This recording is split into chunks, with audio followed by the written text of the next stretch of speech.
We have joining us now for more discussions Ambassador Humphrey Orjiakor, Nigeria's former ambassador to Switzerland and UN in Geneva. Thank you, Ambassador, for speaking to us this morning. Thank you very much for having me.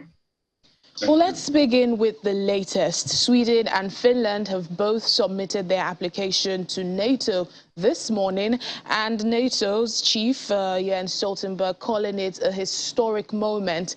Now, this is what Ukraine wanted, but instead it got a war. In fact, this plays into the miscalculations, I think, that Russia made at the beginning when it started this war. I'm sure it thought that this was a few days campaign, and Ukraine would just collapse and become more Russia-friendly, like all the other countries it had invaded in the past, like Georgia. But this has not happened. What has happened now is countries like Finland, with a very long stretched out borders with Russia, is now applying to become a member of NATO. And Sweden, also a country that has remained virtually neutral, even though these are Western democratic countries or practice the Western form of democracy, and relatively prosperous and stable countries that had no feeling of threats before, now are determined to join NATO. If that was part reason Russia invaded Ukraine in the first place to avoid NATO encroachment on its borders, it has simply handed that victory over to the West. Will the Ukraine join? We do not know. But let us watch and see. We know that Turkey is playing to get something from Sweden and Finland before it will give its consent. But we can assume that that is going to happen anytime soon. Yes, I was going to ask about Turkey. We know that Turkey has raised concerns, against Finland and Sweden joining NATO. Now, this application must be weighed by the 30 other member countries of NATO. Do you think Turkey's resistance, so to speak, will maybe hinder this application? No, ultimately, I do not think so. It may cause some delay because apparently all the other 29 or so members of NATO are strictly agreed on the membership of Finland and Sweden, except Turkey that accuses both countries of hosting people they describe as terrorists, in Sweden and in Finland. I think with some diplomatic demarches here and there, which I'm sure has already started, Turkey will soon drop its objection. And when that happens, you could see the enthusiasm of the West, the United States and the rest European members of NATO. They are waiting for this to happen. And it is not likely that Turkey would stand on the way for much too long. Again, as I said, when this happens, Russia would have handed over to the West what they could not get on their own from Finland, Sweden, Iceland, and all of that in the past. Yes. So, okay, let's talk about Russia's response now. We know President Putin had initially spoken against Finland and Sweden joining NATO, but just recently he said there's no threat to Russia from these Nordic states joining, but he says if a new military infrastructure on their territory would actually provoke Russia's response. What is your reading of Mr. Putin's this comment from Mr. Putin earlier this week?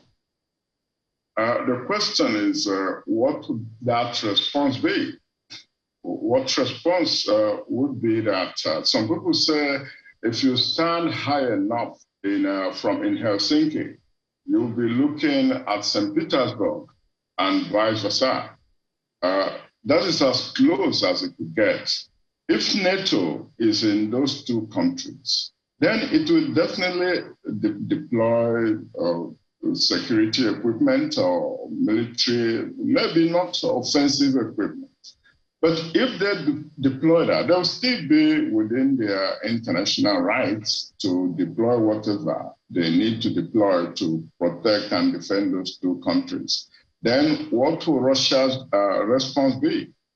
Right now, the war, as we noted, is not going along the expectations of Russia. So many things are at stake here. What options do Russia have now? Already we are beginning to see cluster munition, stuff like that being used against civilians. Will Russia get desperate enough because of the strategic consequences of this misadventure, I should call it, in Ukraine? Would they be desperate enough? Would there be that level of desperation to say, let's try tactical nuclear weapons, that short-range nuclear weapons or stuff like that? I do not think that any rational government would want to do that. But my guess is, if Russia is exposed to the brink of defeat, in which case we'll be exposing, after all, this is no longer the second strongest military force in the world. What would the consequences be inside Russia itself for Russians? What would the consequences be for Mr. Putin himself? These are questions that both the West, United States, Europe, Ukraine itself, and Russia should consider before this war escalates into something of a nuclear content. And that would be disastrous for the entire world, not just for themselves, but for all of us, even those of us in Africa. We couldn't escape that. So it is important that these countries start talking, even if it is under the table, because the dangers of a nuclear war couldn't have been any higher than this time in modern history. Since after the Cuban Missile Crisis of 1961, I don't think we have come to any point since then when the possibilities of a desperate superpower, of a desperate power, trying to use nuclear weapons might come into play. So the strategy should be find a first seven strategy for Russia to claim some kind of mission accomplished in Ukraine, and Ukraine is preserved, and NATO has no more cause or reason to interfere in what's going on in Russia's affairs or in Ukraine's affairs and so on. That is the hope that we can expect from all of this. Otherwise, if it goes into a desperate mode where Putin will want to save face, then it might become a totally different question whose consequences we cannot calculate.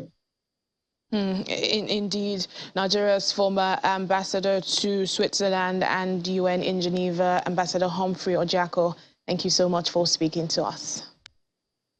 Thanks so much. Thank you. We'll take a break now on Russian invasion. When we come back, about 300,000 tons of Egypt-bought wheat stranded in Ukraine. More details after the break.